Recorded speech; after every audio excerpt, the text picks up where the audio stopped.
வெண்முரசு. எழுதழல் 37. வாசிப்பது சந்தீப். 5. துலாநிலையின் ஆடல் 4. அஸ்வத்தாமன். ஆம், நான் சென்றபோது சலியர் கிளம்பி பாதி வழி வரை வந்திருந்தார். அவரை சந்திக்க நான் என் தூதனை அனுப்பினேன். வரும் வழியில் கூர்மபங்கம் என்னும் ஊரில் தன் படையுடன் தங்கியிருந்தார். அஸ்தனபுரியின் அரசரின் பொருட்டு அவரை பார்க்க விழைவதாக நான் செய்தி அனுப்பினேன். அவர் தங்கியிருந்த பாடி வீட்டில் அச்சந்திப்பு நிகழ்ந்தது. அஸ்தனபுரியின் அரசரிடம் ஒருமுறை சொல்லாடிவிட்டு அபிமன்யுவின் திருமணத்திற்கு அவர் செல்வதே உகந்தது என்று நான் உரைத்தேன் என்றான். சலியர் சினம் கொண்டிருந்தார். அஸ்தனபுரியின் அரசர் நின்று நிகழ்த்த வேண்டிய மணவிழா அது.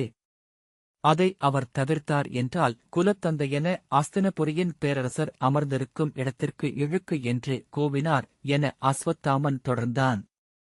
அவர் இயல்பை நான் நன்கு அறிவேன். பெருமிதமும் தன்னலமும் இணையான அறியாமையும் கொண்டவர். முதுமையில் அவ்வியல்புகளும் முதிர்ந்துவிட்டிருக்கின்றன. உரக்க கத்தியபடி கை நீட்டி என்னை குற்றம் சாட்டினார். அந்தணர் அரச கோலம் பூண்டு நின்றிருக்கிறீர். மண்ணாசை உங்களுக்கு இவ்வளவு இருக்கையில் ஷத்ரியர் மண்ணுக்கென அறம் மறுப்பதில் என்ன விந்தை இருக்கிறது என்றார்.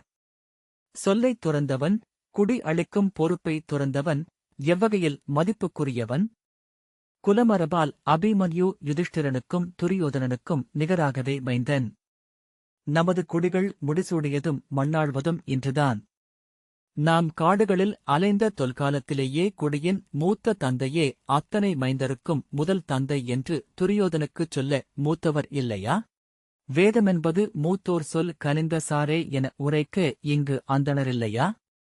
எங்கு போயிற்று அஸ்தனபுரியின் மாண்பும் மரபும் என்று கூவினார். அவர் கூச்சலிடுவதற்கு நான் இடமளித்தேன்.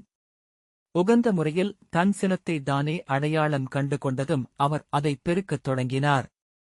தன்னிடமுள்ள அத்தனை சொற்களாலும் அஸ்தனபுரியின் அரசரை வசைபாடினார். வீணன், இழிமகன், களத்தில் அவனை சந்தித்து கதையாலடித்து தலை பிளப்பேன் என்றார். களத்தில் அவன் கிடக்கையில் தலையை கால் நீட்டி உதைப்பேன் என்றார். முதுமையால் மூச்சிறைக்க மெல்ல தளரத் தொடங்கினார். எது அவர் சொன்னதோ அது அவர் நாவில் எழவேண்டியதல்ல என்று அதைச் சொன்ன மறுகணமே அவரே உணர்ந்தமையால் அவர் சினம் விரைவாக தணியத் தொடங்கியது. மெல்ல அந்தக் குற்ற உணர்வை தன்னிறக்கமாக மாற்றிக்கொண்டார். என்ன நிகழ்ந்து கொண்டிருக்கிறது? மூத்தவர்களாகிய எங்கள் கண் முன்னால் குடியரங்கள் ஒவ்வொன்றாக அழைக்கப்படுகின்றன. அதைப் பார்த்து ஒன்றும் செய்யவியலாத கோழை போல், வீணன் போல் அரண்மனைகளில் பதுங்கி வாழும் ஊழ் அமைந்துள்ளது எங்களுக்கு. வரும் கொடிவழிகளின் முன்னால் சிறுமை கொண்டு தலை குனிந்து நிற்கிறோம். உடன்பிறந்தார் நிலத்தை ஒருவன் ஏய்த்துப் பிடுங்குகிறான். சூதாடி அரசு கொள்கிறான். குலமகளை அவை நடுவே ஆடை இழுத்து கலைக்கிறான். அவை முன் உரைத்த சொல்லை மீறி முடிகொண்டிருக்கிறான். என்ன செய்யப் போகிறேன் என்றார். பின்னர் இயலாமையின் சினம் பெருகியது. உரத்த குரலில் அஸ்தனபுரியின் கலிமகனிடம் பொருதி களத்தில் சாக வேண்டும் அல்லது அவன் குருதி சூடி நகர் மீள வேண்டும். எனக்கிருப்பது இவ்விரு வாய்ப்புகளே என்றார். பின்னர், ஆம், என்னால் அது முடியாது. எனது நாடு சிறியது, எனது தோள்கள் அவனளவுக்கு ஆற்றல் கொண்டவை அல்ல. ஆகவே அறத்தின் உருவாகிய நம் மூதாதையரை எண்ணி இக்களத்தில் என்னை பலியிடுவதன்றி எனக்கு தெரிவுகளில்லை என்றார். அவ்வளவும் சொல்லி முடித்து சொல் ஒழிந்துதான் பெருக்கிய துயரால் நிறைந்து கண்கள் கலங்கி பீடத்தில் அமர்ந்திருந்தார். புன்னகையுடன் எப்போதுமே நாம் வெல்ல வேண்டிய தரப்பை சினங்கொள்ள வைத்து அவர்கள் சொல்ல வேண்டிய அனைத்தையுமே பலமுறை சொல்ல வைத்து அவர்களின் உளம் ஒழிந்த பின்னர் நாம் முதற் சொல்லை எடுப்பது ஒரு நல்ல அரசியல் சொல்லாடல் என்பேன். இதை நீ கற்றுக்கொள்ளலாம் என்று அஸ்வத்தாமன் சொன்னான். தன்னிறக்கம் கொண்டு சொல்லிழந்து ஓய்ந்து அமர்ந்திருந்த அவரிடம் மெல்ல நான் பேசலானேன். அப்போது அவர் சொன்னதை மறுத்து ஒரு சொல்லும் சொல்லலாகாது. ஏனெனில் மீண்டும் சினம் கொண்டு பற்றியெழ அது வழியமைக்கும். எனவே நிகழ்ந்ததனைத்தையும் நானும் பழித்துப் பேசினேன். மண்விழைவால் ஒவ்வொருவரும் எவ்வாறெல்லாம் திரிபடைகிறார்கள் என்றேன். துரியோதனரின் பிழைகள் அனைத்தையும் நானும் விரித்து பட்டியலிட்டேன். அறமில்லாது கொண்ட மண்ணை தன் கொடி வழிகளுக்கு தேடி வைத்துச் செல்பவன் கருவூலத்தில் நஞ்சை நிறைத்துச் செல்பவன் என்ற நூல் வரியை சொன்னேன். என் சொற்கள் ஒவ்வொன்றையும் அவர் ஒப்புக்கொண்டார். இறுதியாக ஒன்று கேட்டேன். இங்கு நீங்கள் என்னிடம் சொன்னவற்றை துரியோதனரிடம் நேரில் சொல்லியிருக்கிறீர்களா என்று. அதற்கு இன்னும் வாய்ப்பு அமையவில்லை. 13 ஆண்டுகளில் மண நிகழ்வுகளோ பிற முதன்மை சடங்குகளோ எங்கும் நிகழவில்லை என்றார். இது அத்தகைய சடங்கு. அபிமன்யுவின் மணச்சடங்கில் நீங்கள் துரியோதனரை சந்திக்க முடியும் என்றேன். ஆம், நானும் அவ்வாறு எதிர்பார்த்தேன். ஆனால் அந்த மூடன் தன் குடிமைந்தனின் திருமணத்தை புறக்கணித்து அமர்ந்திருக்கிறான் என்று அவர் மீண்டும் குரலெழுப்பினார். அதை நீங்கள் எண்ணினால் தவிர்க்கலாம். துரியோதனரை கண்டு பேசி அவரையும் உடன் அழைத்துக் கொண்டு அபிமன்யுவின் திருமணத்துக்குச் செல்லலாம் என்றேன். அவர் என்னை ஐயத்துடன் பார்த்தார். அப்படி நிகழ்வு எழுமென்றால் அனைத்தும் நன்றென முடியும். அந்த அவையில் குடிமூத்தார் ஒருவரென நீங்கள் ஆற்ற வேண்டிய பணி முடித்து வந்தவராவீர்கள். அங்கிருக்கும் அனைவருக்கும் முதல் தாதை நீங்களே என்று வரலாறு கூறும் என்றேன். ஆனால் நிலப்பற்று தலையிலேறி துரியோதனன் கலி என வெறிகொண்டிருக்கிறான் என்றல்லவா கேள்விப்பட்டேன் என்றார் சல்லியர். ஆம், மெய். அவர் நிலத்தை விட்டுத் தரப்போவதில்லை. ஆனால் ஒருபோதும் குலக்கடமையை தவறவிட்டவரல்ல அஸ்தினபுரியின் அரசர். 13 ஆண்டுகாலமும் பாண்டவர்களின் மைந்தர்களை தன் மைந்தருக்கு நிகரென பேணி வளர்த்திருக்கிறார். மைந்தர் மேல் அவர் கொண்ட பற்றை நீங்கள் ஐயப்படுகிறீர்களா என்றேன். இல்லை, தெய்வங்கள் கூட அவ்வையத்தை கொள்ள முடியாது. அம்மைந்தருக்கும் அவனே முதல் தந்தை என்றார் சல்லியர். அப்படியென்றால் அபிமன்யுவின் திருமணத்தை அஸ்தினபுரியின் அரசர் புறக்கணிப்பது ஏன்? அதை மட்டும் நீங்கள் அவரிடம் கேட்கலாம். அவ்வினாவுக்கு அவர் மறுமொழி சொல்லவில்லை என்றால் ஆணையிட்டு உடனழைத்துக் கொண்டு உபப்பிலாவிய நகரத்திற்குச் செல்லலாம். நான் அஸ்தினபுரியின் அரசரின் தூதனாகவோ இந்திரபிரஸ்தத்தின் அரசர்களின் எதிரியாகவோ இங்கு வரவில்லை. அவ்விருவரையும் பயிற்றுவித்த ஆசிரியரின் மாணவனாக இங்கு வந்திருக்கிறேன். இதை நான் செய்யலாம். ஆனால் தந்தையின் இடம் எனக்கில்லை. இன்று பாண்டவர்களுக்கு பாண்டவின் இடத்திலும் துரியோதனருக்கு திருதராஷ்டிரரின் இளையோன் என்னும் இடத்திலும் இருக்கிறீர்கள். இதை நீங்கள் ஆற்றுங்கள் என்றேன். அவர் எண்ணி குழம்பத் தொடங்கினார். முடிவெடுங்கள். நாளை சந்திப்போம் என்று வணங்கி திரும்பி என் அறைக்கு வந்தேன். ஒன்றை ஆற்ற வேண்டுமா வேண்டாமா என்ற ஐயம் எழுந்தபின் மானுடர்களில் மிகப் பெரும்பாலானவர்கள் அதை ஆற்றத்தான் செய்வார்கள். முதற்கணத்திலேயே வேண்டாம் என்று முடிவெடுத்ததை மட்டுமே அவர்களால் தவிர்க்க முடியும். ஊசலாட்டம் எப்போதும் ஆழ்விழைவிலேயே சென்று நிற்கும். விழைந்தபின் தவிர்ப்பவன் பல்லாயிரம் மானுடர்களில் ஒருவன். அது அறிவின் ஆற்றல் அல்ல, தவத்தின் ஆற்றல். சல்லியர் எளிய மனிதர். ஆகவே மறுநாள் புலரியில் என்னுடன் வர ஒப்புக்கொள்வார் என்று எண்ணினேன். அவ்வாறே ஆயிற்று. காலையில் அரச முறைப்படி அவரை நான் சந்திக்கையில் முடிவெடுத்துவிட்டார் என்றும் அதற்கு முன் துயில்களைந்து விட்டிருந்தார் என்றும் முகம் காட்டியது. நேற்றிரவு முழுக்க நீங்கள் சொன்னதை நான் எண்ணிப் பார்த்தேன். நாம் ஆற்ற வேண்டிய ஒன்றை தவறவிட்டுச் செல்வது முறையல்ல என்றுதான் எனக்குத் தோன்றுகிறது. என் முயற்சி வெல்லாமல் போகலாம். ஆனால் முயன்றேன் என்று இருக்கட்டும். இதைச் செய்யாது நான் கடந்து சென்றேன் என்றால் ஒருவேளை பின்னர் என்னை நான் பழிக்கக்கூடும். உங்களுடன் வருகிறேன். மூத்த கௌரவனை சந்திக்கிறேன் என்றார். அரச முறைப்படி இச்சந்திப்பு அமைய வேண்டியதில்லை. நாட்டின் எல்லையில் அமைந்த குக்குடபுரிக்கு தாங்கள் செல்லுங்கள். அங்கு மூத்த கௌரவர் வருவார். முறைப்படி அங்கே அவரை சந்தித்து சொல்லாடி வெல்லுங்கள் என்று இங்கு அழைத்து வந்தேன் என்றான் அஸ்வத்தாமன். உண்மையில் இத்தனை எளிதாக அவரை இங்கே கொண்டு வந்துவிட முடியும் என நான் எண்ணவில்லை. ஆனால் பிறகு ஒன்றை புரிந்து கொண்டேன். எவரும் எண்ணியிராத ஒன்றை செய்துவிட வேண்டும் என்னும் விழைவு மானுடரில் உண்டு. மூத்தாரிலும் இளையோரிலும் அது ஓங்கி இயல்கிறது. ஏனென்றால் பிறரால் வகுத்துக் கொள்ளப்படும் ஆளுமையே அவர்களுடையது. மீறி ஒன்றை செய்கையில் அவர்கள் தங்களைத் தாங்கள் கடந்து செல்கிறார்கள். சுருதகீர்த்தி, இது பெரிய வலை. இதற்குள் அவரை அமரச் செய்திருக்கிறீர்கள் என்றான். நான் தன்னந்தனியாகவே சென்று சலியரை சந்தித்தேன். ஆகவே சலியரை சந்தித்தது யாரென்று மதுரநாடெங்கும் நிறைந்திருக்கும் ஒற்றர்களுக்கு தெரியாது என்று அஸ்வத்தாமன் சொன்னான். எங்கள் படைநகர்வு நிகழ்ந்து 4 நாட்களுக்குப் பின்னரே நாங்கள் குக்குடபுரி நோக்கி செல்கிறோம் என்பதை அவர்கள் உணர்ந்தார்கள். அச்செய்தியை அவர்கள் இளைய யாதவருக்கு தெரிவித்தார்கள். அப்போது மிகவும் பிந்திவிட்டிருந்தது. இளைய யாதவன் செய்யக்கூடுவதென்ன என்று கணிகர் திட்டமிட்டார். தன் எல்லைப்புற துணையரசர்கள் எவரிடமேனும் ஒரு படையை ஒருக்கி அதை அழைத்துக் கொண்டு அவனோ சாத்யகியோ சலியரை வந்து சந்திக்கக்கூடும். அது வரவேற்பாகவும் அழைத்துச் செல்லலாகவும் ஒரே சமயம் அமையும். அந்த வாய்ப்பை அளிக்க வேண்டியதில்லை என்றுதான் குக்கொட்புரியைச் சுற்றி எனது காவல் அமைத்து படைநிலைகளை நிறுத்தச் சொன்னார் கணிகர் என்றான் துரியோதனன். கணிகர் மட்டுமே இளைய யாதவன் உள்ளம் செல்லும் தொலைவுக்கு தானும் செல்லும் ஆற்றல் கொண்டவர். ஆனால் இளையவர்களாகிய உங்கள் இருவரையும் இச்செயலுக்கு இளைய யாதவன் தூதனுப்புவான் என்று அவரும் எண்ணிப் பார்க்கவில்லை. நாங்கள் இன்னும் எதையும் ஆற்றவில்லை என்றான் சுருதகீர்த்தி. நான் இன்னும் சலியரை சந்திக்கவில்லை என்று துரியோதனன் சொன்னான். அந்தி சாய்ந்ததுமே மது அருந்தத் தொடங்குவதை அவர் வழக்கமாக்கியிருக்கிறார். இப்போது துயின்றுவிட்டிருப்பார். நாளை காலை அவரை சந்திக்கப் போகிறேன். அப்போது நீங்கள் இருவரும் உடனிருக்கலாம். நான் அவரிடம் கூறுவனவற்றையும் அவர் என்னிடம் கூறுபவற்றையும் சொல்மாறாது இளைய யாதவனுக்கு உரையுங்கள். உங்கள் தந்தையரோ இளைய யாதவனோ அவரை சந்திப்பதிலும் தங்கள் தரப்புக்கு இழுப்பதிலும் எனக்கு மாற்று எண்ணமில்லை. அதற்கு முன் அவர் என் தரப்பை கேட்க வேண்டும். தன் முடிவைத்தானே எடுக்க வேண்டுமென்றே விழைகிறேன். அவர் என்னிடம் சேர்ந்து கொள்வார் என்பதில் எனக்கு எந்த ஐயமுமில்லை. ஏனெனில் அவரது உள்ளக்கிடக்கையை நான் நன்கு அறிவேன்.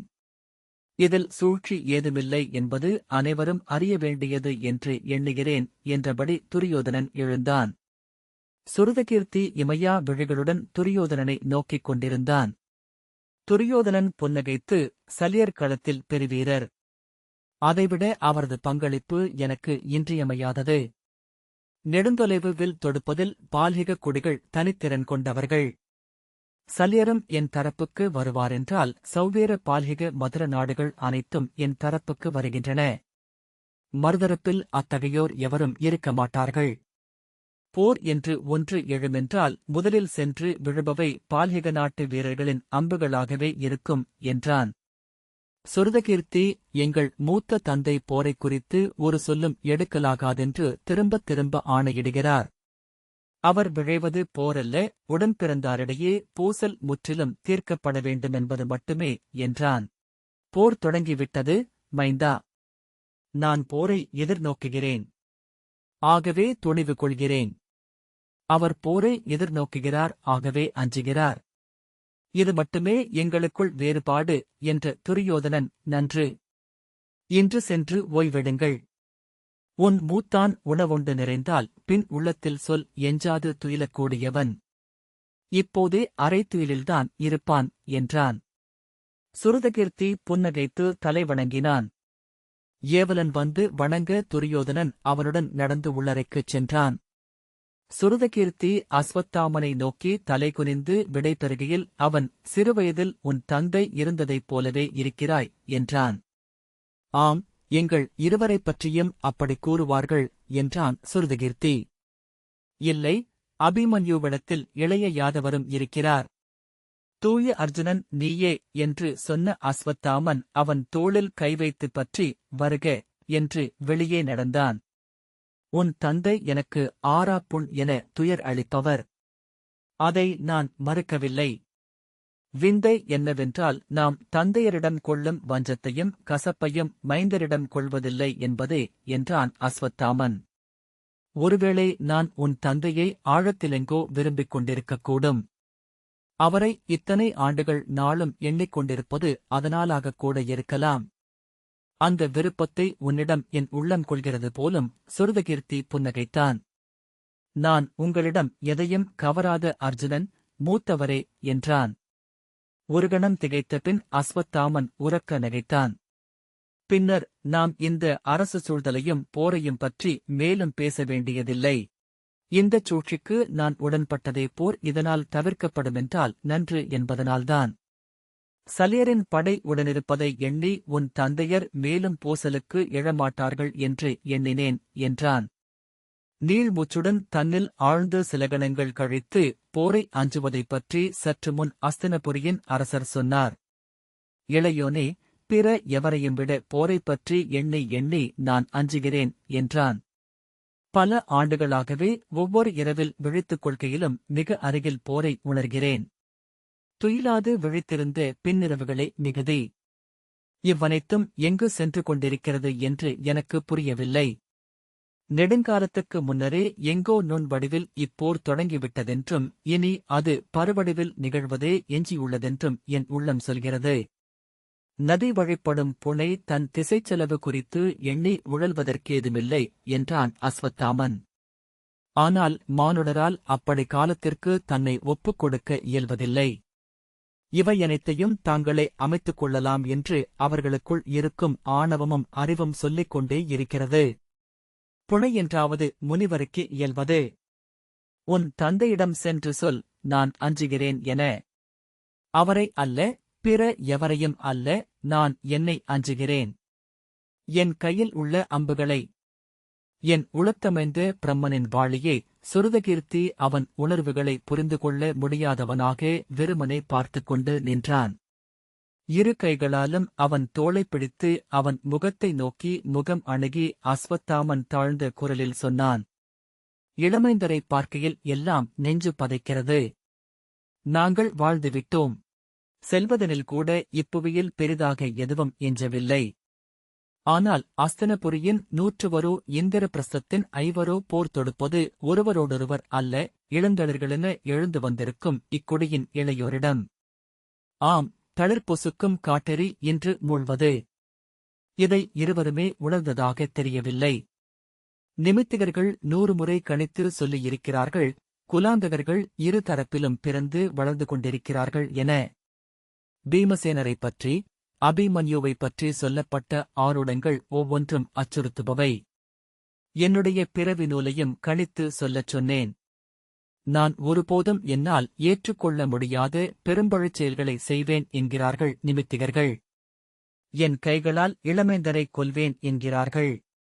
அவனுடைய விழிகள் அலை பாய்ந்தன. பித்தன் போல. ஒவ்வொரு முறையும் விற்பயிற்சிக்கு முன் என் கைகளை தூக்கிப் பார்த்துக் கொள்கிறேன். இன்றெல்லாம் பயிற்சிக் களத்தில் செலுத்தும் ஒவ்வொரு அம்பும் உளநடுக்குடன்தான் சென்று பயிற்சி இலக்கை தைக்கிறது. மெய்யான இலக்குகள் எங்கோ பிறந்து வளர்ந்து கொண்டிருக்கின்றன. என் ஒவ்வொரு அம்பும் ஒன்றின் மேல் ஒன்று தொடுத்து சரடென்றாகி அவ்விலக்குகளை நோக்கி சென்று கொண்டிருக்கின்றன என்று தோன்றுகிறது. சில தருணங்களில் பயிற்சி இலக்குகளில் முகங்கள் தெரிகின்றன. அறிந்த முகங்கள். என் கைகளால் நான் தூக்கி கருமணத்தை முகர்ந்த மைந்தர்களின் முகங்கள். இளையோனே, நான் யாரென்று நான் நன்கு அறிவேன். தந்தையரின் உள்ளத்தில் முனை கொள்ளும் உணர்வுகளே மைந்தர்களாக பிறக்கின்றன. அர்ஜுனனின் உள்ளத்தில் நிறைந்த இனிய கனி ஒன்றின் துளி நீ. எந்தையின் உள்ளத்தில் இறுகிய கசப்பின் கூர் நான். என் கைகள் பழிக்கரை கொள்ளாது மண்மறைய வேண்டுமென்பது மட்டுமே என் குலதெய்வத்திடம் நான் இன்று வேண்டிக் கொள்வது. ஆம், இப்புவியில் தெய்வங்களிடம் வேண்டி பெற்றுக்கொள்வதற்கு எனக்கு வேறு ஏதுமில்லை, சொல்மறந்த உள எழுச்சி மட்டுமே அப்படி ஒரு சொற்பெருக்கை எழுப்பவியலும் என சுருதகீர்த்தி எண்ணிக்கொண்டான். உண்மையில் எனக்கென இலக்கு ஏதுமில்லை. நான் என் நாட்டை ஆள்வது என் தந்தையின் எண்ணம். முடிசூடி அரியணை அமர்வதென்பது அவருக்கு நான் அளிக்கும் ஒரு பலிச்சடங்கு மட்டுமே. அந்த அரியணையில் ஒரு நாளும் நான் நிறைந்து அமர்ந்ததில்லை. வில்லையும் கங்கணத்தையும் உதறிவிட்டு மரவொரி சூடி என்றாவது காட்டுக்குச் சென்றேன் என்றால் யாரென்று அறியாத முனிவனாக ஏதேனும் மரத்தடியில் அமர்வேன் என்றால் என் வழியைக் கண்டவன் ஆவேன். ஆனால் இப்பிறவியில் என் தந்தை அதற்கு ஆணையளிக்க மாட்டார், அதையும் அறிந்திருக்கிறேன். அது என் ஊழ் என்றால் அவ்வாறே அமைக என்றுரைத்து என் அகத்தவிப்பை புறக்கணிக்கத் தொடங்கி நெடுநாட்களாகின்றன என்றான் அஸ்வத்தாமன். சென்ற 13 ஆண்டுகளாக நான் தெய்வங்களிடம் வேண்டிக் கொள்வது ஒன்றே. ஒரு நல்லிரப்பு. என்னைச் சூழ்ந்து குடிகள் விழிநீர் சிந்த குலத்தோர் நீரளித்து வணங்க எரியேறுதல். கங்கையில் எனக்கான நீர்க்கடன்களை நான் தூக்கி வளர்த்த மைந்தர்கள் அழிக்க மூச்சுலகில் அமைந்து மூதாதை என குனிந்து புவியை பார்க்க ஒரு வாய்ப்பு. பிரித்தொன்றுமில்லை. பிறந்ததும் வாழ்ந்ததும் என் நிறைவையும் அளிக்கவில்லை. இறப்பு அந்நிறைவை அளிக்குமென்றால் அது ஒன்றே மீட்பு. அருள வேண்டும் தெய்வங்கள். விழிகள் நீர் கொண்டு மின்ன அவன் கைகளை இறுகப் பற்றி உலுக்கியபடி அஸ்வத்தாமன் சொன்னான், சென்று சொல் உன் தந்தையிடம். நான் சொன்னேன் என்று சொல். அவர் கைகளைப் பற்றி மன்றாடினேன் என்று. ஏன், அவர் காலடி பணிந்து கேட்டேன் என்றே சொல். அவர் எனது ஆடிப்பாவை. ஆகவே உன் தந்தையென நின்று சொல்லவும் எனக்கு உரிமையிருக்கிறது. இப்போரைத் தவிர்ப்பதே உன் கடன் என ஆகட்டும். மைந்தா, இந்தப் போர் முற்றிலும் தவிர்க்கப்பட வேண்டும். நிலமில்லாது காண்புகுந்து முனிவராக பாண்டவர்கள் வாழ்ந்து மறைவது என்றாலும் கூட இப்போர் தவிர்க்கப்படுவது நன்று. மைந்தர் வாளேந்தி பொருள் பெற்று வாழும் எளிய ஸ்திரியர்களென்றாவார்களென்றாலும் போர் தவிர்த்தல் நன்று. பின்னர் நீள்முச்சுடன் தளர்ந்து எனக்குத் தெரிந்த வழி ஒன்றே. அஸ்தனபுரியின் அரசர் நிலமன்றி பிறிதொன்று அறியாதவர். கொண்டது விடாத முதலை. அவரிடம் பேசிப் பயனில்லை. அவரை வெல்ல முடியாதவராக ஆக்கி பாண்டவர்களை தயங்கிப் பின்னடையச் செய்வது ஒன்றே ஆகும் வழி. ஆகவே வில்லுடன் அவருடன் நிற்கிறேன். அவருக்காக அனைத்தையும் ஆற்றுகிறேன் என்றபின் முகம் திருப்பி விளைச்சொல்லெதுவும் உரைக்காது நடந்து அகன்றான். சுருதகீர்த்தி அவன் செல்வதை நோக்கியபடி நின்றான். பின்புறம் மட்டுமேயான உடலிலேயே உள்ளத்தின் கொந்தளிப்பு தெரிவதை வியப்புடன் நோக்கினான். ஒவ்வொரு காலடியும் அக்கொந்தளிப்பை காட்டியது. உடன் சென்ற நிழல் அக்கொந்தளிப்பை கொண்டிருந்தது. இடைநாழைக்கப்பால் அஸ்வத்தாமன் உடல் மறைந்தது. அவன் காலடியோசை குறைந்து அமையும் தாளமென ஓய்ந்தது. இந்த வாசிப்பை கேட்டதற்கு நன்றி.